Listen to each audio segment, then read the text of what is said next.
Je suis restauratrice de peinture sur bois. Donc ma spécialité quand même c'est l'orgue. Je suis issue d'une famille de facteurs d'orgue, donc forcément voilà, j'ai une passion pour cet instrument et surtout les peintures de cet instrument. Donc voilà, pour Albi, pour Saint-Salvi, c'est un instrument qui a été modifié par Moucherel, son auteur là. Donc il a utilisé un vieil instrument pour pouvoir faire ce buffet actuel. Donc il y a des grands soupçons sur une peinture sous-jacente, ce faux bois. Les faux bois, en général, c'est 19e.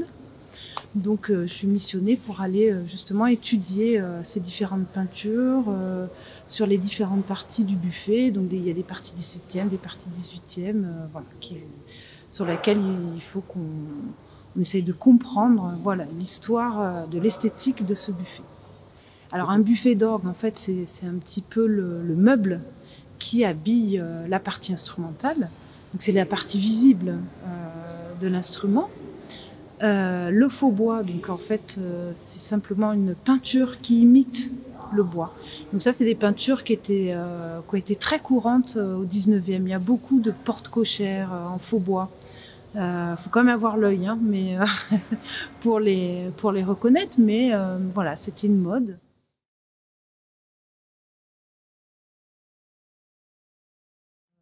Donc pour des buffets comme ça, il y a d'autres buffets de cette époque-là, au 18e, qui étaient peints.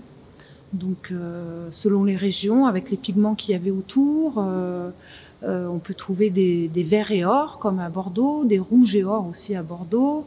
En Provence aussi, on a le vert d'eau et de l'or. Parfois aussi, on essaye d'imiter l'or. Donc on met une couche d'ocre jaune qui permet un petit peu d'imiter l'or.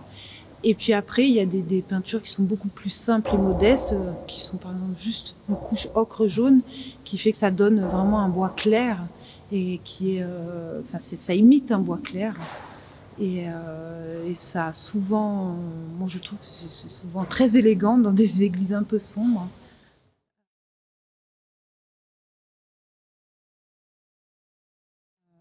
Voilà, donc là, moi j'ai un petit peu regardé, observé. J'ai trouvé des petites traces d'or, mais après, mon boulot, justement, ça consiste à savoir jusqu'où ça va, dans quel état est-ce que c'est restaurable, est-ce que, voilà. À travers donc des sondages À travers des sondages. Donc en fait, on gratte un tout petit peu la peinture, sur quelques centimètres, pour voir qu'est-ce qu'il y a, enfin voilà, qu'est-ce qu'il y a sous ce faux bois. Puis si je trouve encore autre chose, je gratte encore. Voilà, j'essaye de remonter le temps comme ça en grattant les couches de peinture. Et puis je vais travailler avec un laboratoire aussi qui est à Grenoble, ça s'appelle Arc Nucléaire. Donc je leur envoie en fait des petits échantillons de peinture. Et grâce à ces analyses, on me révèle comment, la stratigraphie, c'est-à-dire les différentes couches qu'il y a. Parfois même, je trouve, grâce à eux, on découvre des couches qui sont invisibles à l'œil nu, et la composition des peintures. Donc parfois aussi, ça nous permet de dater. Voilà, il y a des pigments qui étaient utilisés, qui sont apparus au 17e, au 18e, au 19e, etc. Ça nous permet aussi un peu de dater, de comprendre un peu plus l'histoire de l'esthétique du buffet d'orgue.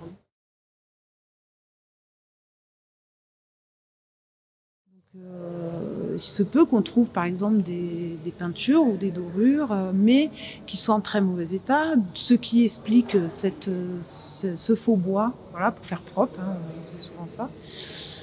Donc après, ce sera vraiment la DRAC, la mairie, voilà, qui décidera quelle orientation ils veulent prendre. Sachant voilà. que le buffet est classé Et classé. monument voilà, historique. Voilà.